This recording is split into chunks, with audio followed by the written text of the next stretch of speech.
Student, स्वागत है आपका ऑनलाइन क्लास BSSN उच्चतर माध्यमिक विद्यालय में। कल हमने गणित में आपको बहुपद और उसके प्रकारों के विषय में समझाया। बहुपद किसे कहते हैं, उसके कौन कौन से प्रकार होते हैं, बहुपद की घात के विषय में भी बताया। आज हम बात करेंगे बहुपद के शून्य के विषय में। बहुपद के शून्य या बहुपद का मान। तो सबसे पहले हम यदि बात करें बहुपद का मान, देखिए बहुपद के मान से तात्पर्य यह होता है कि हमारा जो चर दिया हुआ है, चर का वह मान जिसको किसी बहुपद में यदि हम स्थापित कर दें तो दिए गए बहुपद का मान शून्य हो जाए तो वो बहुपद का शून्य कहलाता है। अब जैसे देखिए एक एग्जांपल लेते हैं, मान लीजिए ax² + bx + c। यहाँ पर ये एक बहुपद दिया हुआ है और यहाँ हमारा चर है x। यदि हम x बराबर अल्फा रखने पर ये बहुपद का जो मान प्राप्त होगा, वो बहुपद का मान यदि शून्य प्राप्त होता है तो ये x = अल्फा हमारा बहुपद का शून्य कहलाएगा।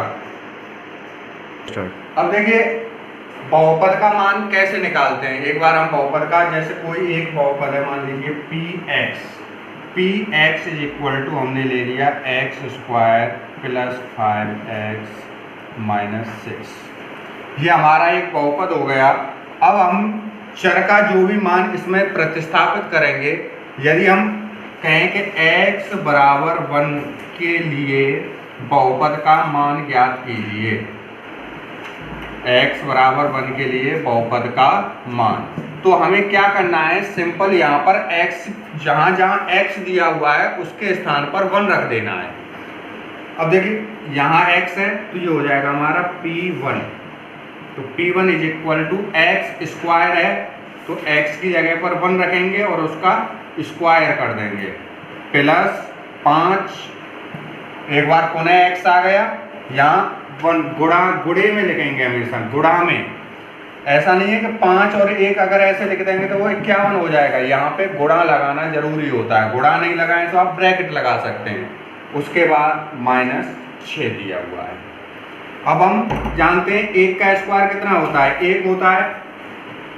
5 का गुणा 1 से करेंगे तो 5 × 1 = 5 और -6।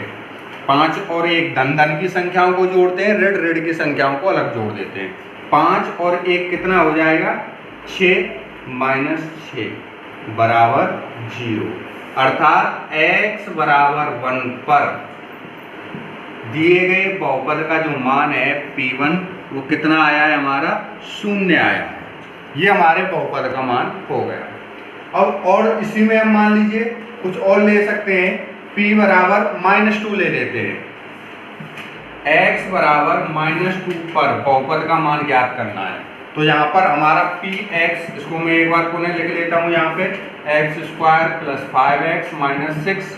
अब यहाँ पे x बराबर -2 रखना है तो p - 2 = x की जगह पे क्या रखेंगे, -2 रख देंगे तो -2 का हो जाएगा स्क्वायर, 2 घात लगा देंगे, स्क्वायर हो गया।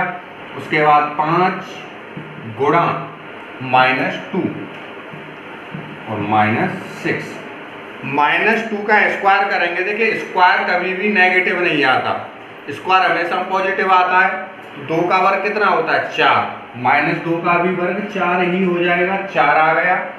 5 का गुणा -2 से करेंगे, धन का गुणा ऋण से करने पर हमेशा ऋण आता है। यदि जो हमारे चिन्ह हैं, एक जैसे चिन्हों का जब हम गुणा करते हैं तो धन आएगा, और यदि चिन्ह अलग अलग हैं तो ऋण आएगा। इतना ध्यान रखना है। यहाँ पे हमारे दोनों चिन्ह अलग अलग हैं तो माइनस आ जाएगा, 5 दूना 10, और यहाँ पे -6 दिया हुआ है, ये भी आ जाएगा। अभी मैंने आपको बताया था ऋण की संख्याओं को जोड़ते हैं, धन की संख्याओं को जोड़ते हैं।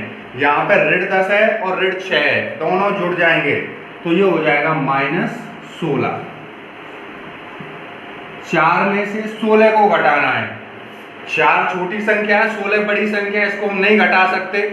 घटाव करते समय हमेशा बड़ी संख्या में से छोटी संख्या को घटाया जाता है। तो 16 में से 4 को घटाएंगे और बड़ी संख्या का चिन्ह साथ में आता है। यहाँ पे बड़ी संख्या का चिन्ह क्या है? माइनस। तो जब माइनस आ जाएगा और 16 में से 4 को घटाया तो 12 आ जाएगा। तो ये हमारे बहुपद का मान हो गया। ये होता है बहुपद का मान। एक चीज अभी मैंने आपको बताया कि बहुपद के शून्य मैंने बताया था, यदि हमारे बहुपद का मान शून्य हो जाए तो वो बहुपद का शून्य कहलाएगा।